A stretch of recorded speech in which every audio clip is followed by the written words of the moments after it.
प्रधानमंत्री नरेंद्र मोदी जापान पहुंच चुके हैं और जापान उनका 2 दिवसीय दौरा रहने वाला है, यानी कि 2 दिनों तक वो जापान में रहेंगे और कल वो शाम को निकलेंगे चीन के लिए। चीन में भी शंघाई कोऑपरेशन ऑर्गेनाइजेशन की एक मीटिंग है, वहां पर वो हिस्सा लेने वाले हैं। तो देखिए, ये उनका जो दौरा है बेहद अहम इस बार रहने वाला है। हालांकि जब जापान पहुंचे प्रधानमंत्री तो जोरदार स्वागत, भव्य स्वागत उनका वहां पर किया गया। पारंपरिक पोशाक के साथ महिलाएं वहां पर खड़ी दिखी, जिन्होंने भारतीय परिधान पहने हुए थे, कोई गुजराती स्टाइल में तो कोई मणिपुरी स्टाइल में, कोई भरतनाट्यम करता हुआ उनका स्वागत करता हुआ वहां पर दिखा। यानी कि एक अलग छवि दिखी भारत की जापान की खुद के अंदर ही। और ऐसे में प्रधानमंत्री नरेंद्र मोदी का मंत्रोच्चारों के साथ वहां पर जोरदार भव्य स्वागत उनको वहां मिला। तो पूरी गर्मजोशी के साथ जापान भी तैयार है भारत के आवागमन के लिए। और ऐसे में प्रधानमंत्री नरेंद्र मोदी आज कई सारी बैठकें करेंगे, कई सारी मीटिंग्स आज करेंगे। तो आज वो टोक्यो पहुंच चुके हैं। अब देखिए, सबसे पहला मकसद क्या यहाँ पर भारत का रहने वाला है, भारत को क्या मिलेगा, जापान आखिर प्रधानमंत्री गए क्यों, बहुत सारे लिहाज से इंपॉर्टेंट है। तो सबसे पहले तो देखिए, निवेश पर बात होगी ही होगी। वहां के कई सारे फाउंडर्स के साथ, राजनेताओं के साथ, कंपनी के सीईओज के साथ प्रधानमंत्री बातचीत भी यहाँ पर करने वाले हैं। और बेशक वो उनको प्रोत्साहित करेंगे कि आप आइए, हमारे यहाँ निवेश कीजिए, भारत में निवेश कीजिए, भारतीय बाजार आपके लिए खुला है। आपकी जो शर्तें हैं उनमें से जो शर्तें हमें सही लगेंगी, हम बेशक उनको मानने के लिए तैयार होंगे। यही बातचीतें आज हो सकती हैं। प्रधानमंत्री जब तमाम सीईओज के साथ बैठेंगे तो वो उनको भारतीय बाजार के बारे में बता सकते हैं और किस तरीके से वो निवेश करें, उनको प्रोत्साहित करना बेहद जरूरी है। और इसी मकसद के साथ प्रधानमंत्री नरेंद्र मोदी आज जापान गए भी हैं। तो पहला काम तो यही है कि निवेश किसी भी तरीके से बढ़ाना है, यानी कि जापान की जो कंपनीज है वो भारत में आए और भारत में आकर अपना पैसा लगाएं, वहां पर निवेश करें, मैन्युफैक्चरिंग यूनिट्स खोलें, फैक्ट्रीज खोलें। इससे होगा क्या, इससे भारत में देखिए कारोबार बढ़ेगा। भारत में कारोबार बढ़ेगा तो लेबर भी उसके लिए चाहिए होंगे, यानी कि जो जॉब रिक्वायरमेंट्स हैं, जॉब अपॉर्चुनिटीज हैं, वो भी भारत के लिए और ज्यादा बढ़ जाएंगी। तो इससे कहीं ना कहीं डायरेक्ट रूप से देखिए भारतीय इकोनॉमी भी ग्रूम करेगी।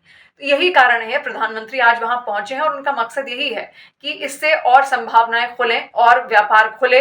और इसके अलावा जो जॉब अपॉर्चुनिटीज है, जो रोजगार है, वो भी एकदम से बूम हो ताकि लोगों को और रोजगार मिले। यही कारण है आज निवेश पर तो बातचीत वो करेंगे ही। इसके अलावा जो सबसे अहम है, देखिए आर्टिफिशियल इंटेलिजेंस, दुनिया इसी पर टिकी हुई है, दुनिया इसी पर काम कर रही है। दुनिया के तमाम देशों का मकसद अब केवल यही रह गया है कि आर्टिफिशियल इंटेलिजेंस के जरिए किस तरीके से आपसी समरसता को, आपसी रिश्तों को और ज्यादा प्रगाढ़ किया जाए। दुनिया इसी पर टिकी हुई है और आर्टिफिशियल इंटेलिजेंस के जरिए ही सारे काम इस वक्त दुनिया भर के हो रहे हैं। तो आर्टिफिशियल इंटेलिजेंस देखिए अपने साथ दो पहलू लेकर आती है, एक अच्छा तो एक बुरा।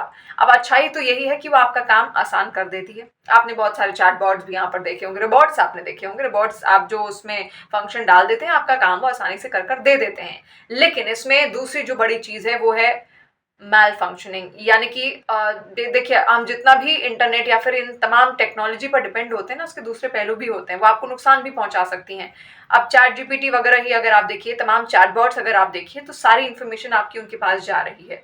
आपकी सारी इन्फॉर्मेशन यानी कि उन तक पहुंच रही है, वो आसानी से उस इन्फॉर्मेशन का कहीं और इस्तेमाल कर सकते हैं। इसके अलावा भी बहुत सारी चीज़ें हैं, डिजिटल अरेस्ट है, डीप फेक है। जितनी ज़्यादा टेक्नोलॉजी ग्रूम कर रही है, वो उतनी ही चुनौतियां हम सबके सामने खड़ी कर रही है। तो इस पर भी वहाँ पर संभवतः बातचीत हो सकती है कि आर्टिफिशियल इंटेलिजेंस ठीक है, वहाँ के जो टेक्नोक्रेट्स हैं वो भारत आ सकते हैं, आपसी रिश्तों को और ज़्यादा इससे मजबूत किया जा सकता है। लेकिन जो चुनौतियां हैं उनसे कैसे पार पाया जाएगा, इन चुनौतियों को कैसे कम किया जाएगा।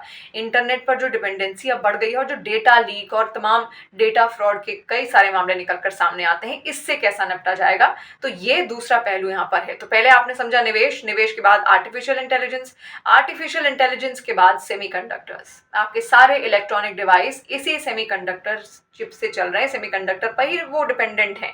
इसीलिए दुनिया के तमाम, आप बार बार सुनते भी होंगे कि प्रधानमंत्री नरेंद्र मोदी किसी भी अगर देश में जाते हैं तो सेमीकंडक्टर का जिक्र होता ही होता है। उनको पता है, उनको मालूम है कि सेमीकंडक्टर के बिना दुनिया नहीं चल सकती। और यही कारण है कि सेमीकंडक्टर देखिए, आपकी सारी इलेक्ट्रॉनिक डिवाइसेस, आपकी गाड़ियां, आपकी मोबाइल फोन, आपकी टैबलेट्स, आपका लैपटॉप, आपकी टीवी, आपका फ्रिज, ये तमाम चीजें ऐसी हैं जो सेमीकंडक्टर पर ही निर्भर हैं। अगर हम आर्टिफिशियल इंटेलिजेंस की तरफ आगे बढ़ रहे हैं, रोबोट्स और इन सब की बात अगर हम कर रहे हैं, तो देखिए आने वाले वक्त में तो इसमें भी सेमीकंडक्टर की हमें जरूरत पड़ेगी। यही वजह है कि सेमीकंडक्टर्स पर पूरा फोकस इस वक्त दुनिया का है। और यही कारण है प्रधानमंत्री मोदी इस बात को बहुत अच्छे से समझते हैं।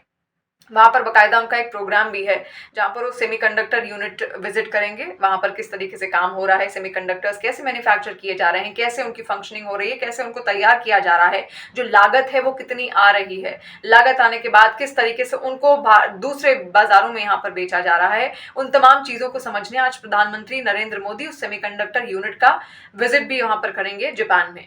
तो इसके बाद सेमीकंडक्टर को लेकर भी कोई करार यहाँ पर सामने आ सकता है, यानी कि कोई यूनिट हो सकता है जापान यहाँ पर खोले, जहां पर भारत और जापान मिलकर सेमीकंडक्टर यूनिट को खोलें और उसको तैयार करें। सेमीकंडक्टर चिप्स पर अपनी निर्भरता देखिए दूसरे देशों के कंपैरिजन में कम कर सकते हैं। देखिए भारत सेमीकंडक्टर पर अगर निर्भरता खत्म करनी है भारत और जापान को, देखिए वो चीन पर भी निर्भर करते हैं, तो चीन से इससे निर्भरता कम होगी, ये भी एक बहुत बड़ा मकसद है। इसी वजह से सेमीकंडक्टर पर बार बार बात होती है, तमाम देश इसका जिक्र करते रहते हैं बार बार। आपको व्यापार के टाइम पर भी अगर आप कभी भी इंटरनेशनल पॉलिटिक्स में बहुत ज्यादा इंटरेस्ट अगर रखते हैं तो सेमीकंडक्टर शब्द ऐसा है जो आपको 10 बार सुनाई देगा ही देगा। तमाम बड़े बड़े देशों के राष्ट्राध्यक्ष इसी पर काम कर रहे हैं कि ये हमारे पास कैसे ज्यादा से ज्यादा आए, उसी को लेकर हर किसी का मकसद इस वक्त है। आपने अगर फिजिक्स केमिस्ट्री कभी पढ़ी होगी तो उसमें भी सेमीकंडक्टर का जिक्र होता है, आप देखिएगा, खोजिएगा और समझिएगा कि आखिर सेमीकंडक्टर क्या है, तब जाकर आप शायद इसको बेहतर तरीके से समझ पाएंगे। क्योंकि ये हर सामान्य भाषा में आपको मैं समझा रही हूँ, हर इलेक्ट्रॉनिक डिवाइस में इसकी जरूरत होती ही होती है। इसके अलावा जो रेयर अर्थ मेटल्स हैं इनकी भी जरूरत होती ही होती है। ये ऐसे मेटल्स हैं जो तमाम धातुओं में लगते हैं, अलग अलग इलेक्ट्रॉनिक डिवाइसेस में लगते हैं। देखिए इलेक्ट्रॉनिक डिवाइसेस के बिना दुनिया नहीं है। मैं ये वीडियो रिकॉर्ड कर रही हूँ तो फोन के जरिए रिकॉर्ड कर रही हूँ, तभी वो आप तक पहुंच रही है, और उसमें सेमीकंडक्टर भी है, उसमें रेयर अर्थ मेटल्स का भी इस्तेमाल किया गया है। इसके अलावा आप भी अपने फोन में मुझे अगर देख पा रहे हैं तो आपके हाथ में भी टैबलेट है, मोबाइल फोन है, टीवी पर या फिर देख रहे होंगे, तो सब चीजों में सेमीकंडक्टर्स और रेयर अर्थ मेटल्स जरूरी हैं ही। इसीलिए दुनिया की जंग रेयर अर्थ मेटल्स और सेमीकंडक्टर्स को लेकर लगातार लगी हुई है। कहते हैं कि चीन के पास 60 से 70% रेयर अर्थ मेटल्स हैं। इवन अमेरिका ने तक उसके साथ करार किया हुआ है कि भाई आप थोड़ा बहुत रेयर अर्थ मेटल हमको भी दें। भारत भी, अब जब वांग यहाँ पर आए थे विदेश मंत्री चीन के, तो बातचीत हुई है इस पर भी, तो चीन की ओर से कहा गया है कि ठीक है हम इस पर भी काम करेंगे, हम आपको भी रेयर अर्थ मेटल देंगे। इसीलिए चाइना पर डिपेंडेंसी खत्म कैसे होगी, यही तमाम दुनिया के देश सोच रहे हैं इस वक्त, और इसी पर वो लगातार काम कर रहे हैं। तो सेमीकंडक्टर्स भी एक बहुत बड़ा मुद्दा प्रधानमंत्री नरेंद्र मोदी के लिए यहाँ पर रहने वाला है। तो ये तमाम बातचीतें यहाँ पर आज होंगी।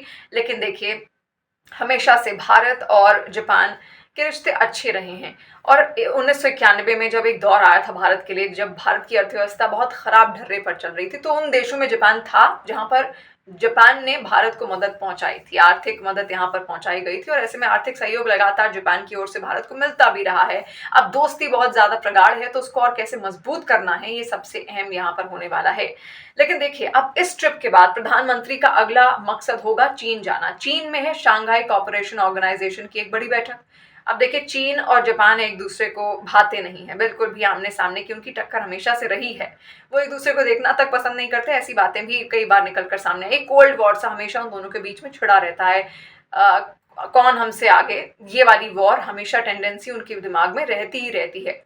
अब प्रधानमंत्री जापान तो गए हैं, अब उनको चीन जाना है, और चीन में उनका इंडिपेंडेंस डे समारोह है जहां पर तमाम जो बड़े देश के नेता वगैरह हैं वो आने वाले हैं। उसमें उन्हें इनवाइट किया हुआ है, उसमें रूस के प्रधानमंत्री पुतिन भी हैं, इसके अलावा किम जोंग उन भी हैं, वो भी आएंगे चीन, क्योंकि उनकी तालमेल अच्छी बैठती है। इसके अलावा जापान के ऐसे कई सारे दोस्त देश भी हैं जिनको आमंत्रण चीन की ओर से दिया गया है।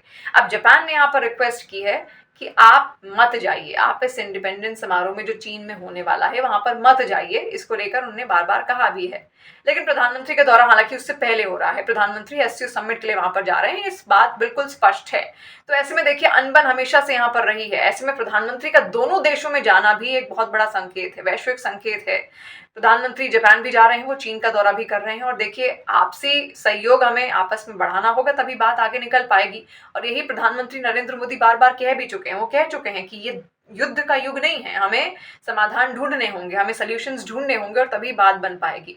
और यही कारण है कि देखिए अब चीन के साथ भी हमने अपने जो तनाव अभी तक यहाँ पर बर्फ की एक चादर हमारे रिश्तों में यहाँ पर ढकी हुई थी, उसको हटाने का काम धीरे धीरे किया है। वांग ही यहाँ पर आए हैं, अब प्रधानमंत्री जा रहे हैं शांघाई कोऑपरेशन ऑर्गेनाइजेशन की इस बैठक में, क्या वहां से निकलकर सामने आता है, कैसे आपसी सहयोग अब भारत और चीन बढ़ाएंगे। देखिए जापान के साथ तो हमारी दोस्ती बहुत अच्छी है, लेकिन चीन पर हमेशा से एक जो फैक्टर टिका रहता है वो है ट्रस्ट फैक्टर। कितना भरोसा आप चीन पर कर सकते हैं, उसके आगे क्वेश्चन मार्क ये हमेशा से बना रहता है। तो ये प्रश्न चिन्ह क्या खत्म होगा? एससीओ समिट में प्रधानमंत्री वहां पर जाएंगे तो किन मुद्दों पर शी जिनपिंग के साथ उनकी बातचीत होने वाली है? कौन से वो सबसे अहम मुद्दे होने वाले हैं? दुनिया की नजर इसी ट्रिप पर टिकी हुई है। दुनिया देख रही है प्रधानमंत्री नरेंद्र मोदी का अब अगला कदम क्या होगा, और यही कारण है कि अब हर कोई जानना चाहता है कि इस ट्रिप के बाद आखिर क्या कुछ निकलेगा। क्योंकि देखिए, ट्रंप का टैरिफ भी सब पर पड़ा है। जापान पर भी उन्होंने टैरिफ लगाया, भारत पर भी टैरिफ लगाया है, चीन पर भी टैरिफ लगाया है अमेरिका ने। तो अमेरिका बहुत बारीकी से इस दौरे को देख रहा है प्रधानमंत्री नरेंद्र मोदी के कि अब वो क्या करने वाले हैं। 50% टैरिफ यहाँ पर लागू हो चुका है भारत पर पहले से ही। कई सारे सामान जो हम यहाँ से अमेरिका भेजते थे उन पर टैरिफ लगाया गया है अमेरिका की ओर से। तो ऐसे में देखिए, बाजार भी अलग ढूंढने पड़ेंगे, समाधान ढूंढना पड़ेगा। अब अगर हमारा जो सामान है वो अमेरिकी बाजार में नहीं बिकेगा तो फिर आखिर कहाँ बिकेगा, उसको लेकर भी बातचीतें हो सकता है प्रधानमंत्री नरेंद्र मोदी यहाँ पर करें, और कई सारे विकल्प खोलने के प्रयास उनकी ओर से यहाँ पर बेशक किए जाएंगे। लेकिन देखिए, नजर टिकी है आखिर क्या होता है, और आपको क्या लगता है कि क्या होने वाला है, और इस ट्रिप को किस तरीके से अमेरिका देख रहा होगा, या फिर चीन किस नजरिए से जापान का दौरा प्रधानमंत्री का देख रहा होगा, या फिर जापान प्रधानमंत्री के चीन के दौरे को किस तरीके से देख रहा होगा? कमेंट सेक्शन के जरिए हमें जरूर बताएं, और अपनी जानकारी भी आप हमारे साथ साझा कर सकते हैं।